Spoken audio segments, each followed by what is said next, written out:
कल्याण जिल्हा भाजपतर्फे ही होळी करण्यात आली। सत्तेत असूनही सतत सरकार विरोधी भूमिका घेणाऱ्या शिवसेनेचा निषेध म्हणून सामनाची होळी भाजपने केली। यावरच न थांबता डोंबिवली शिवसेना शहर प्रमुख भाऊ चौधरी यांना भाजप कार्यकर्त्यांनी काळं फासलं। कल्याणमध्ये आणि डोंबिवलीमध्ये दोन्ही ठिकाणी भाजपची तीव्र नाराजी शिवसेनेबाबतची दिसून आली। सामना या मुखपत्राची होळी कल्याणमध्ये करण्यात आली भाजपाकडून, तर डोंबिवलीमध्ये शहर प्रमुख भाऊ चौधरी यांना भाजप कार्यकर्त्यांनी काळं फासलं। कल्याण भाजप कार्यकर्त्यांनी शिवसेनेचं मुखपत्र असलेल्या सामनाची होळी केली।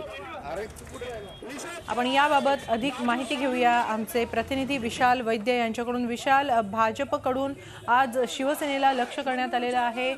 एक तीव्र संघर्ष या दोन मित्र पक्षांमध्ये दिसून येतोय। बरोबर आहे हेमाली, असं आपल्याला म्हणता येईल। दुर्दैवाने या दोन मित्र पक्षांमध्ये संघर्ष जो आहे तो आता टिपेला पोहोचलेला आहे।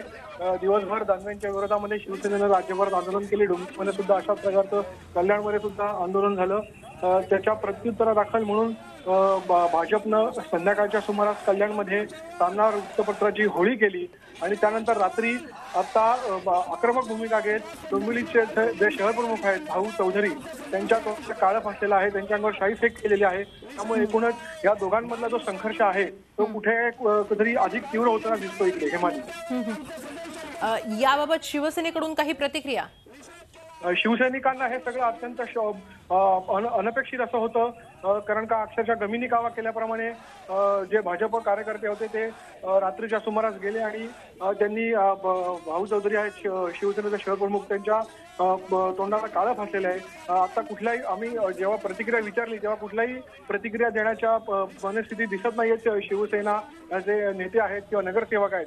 मात्र शिवसेनेच्या शहर प्रमुखाला जेव्हा टार्गेट केलं गेलेलं आहे निश्चितच कुठेतरी एक भीती व्यक्त होते की याची प्रतिक्रिया उमटेल की काय डोंबिवलीमध्ये। आता डोंबिवलीचं वातावरण जे आहे ते कृषित झालेलं आहे, राजकीय वातावरण कुठेतरी अशी भीती व्यक्त होते की अजून हा जो राडा आहे तो वाढू नये या दोघांमधला। हेमाली, धन्यवाद विशाल, आपण दिलेल्या सविस्तर माहितीसाठी। झी 24 तास रहा एक पाऊल पुढे।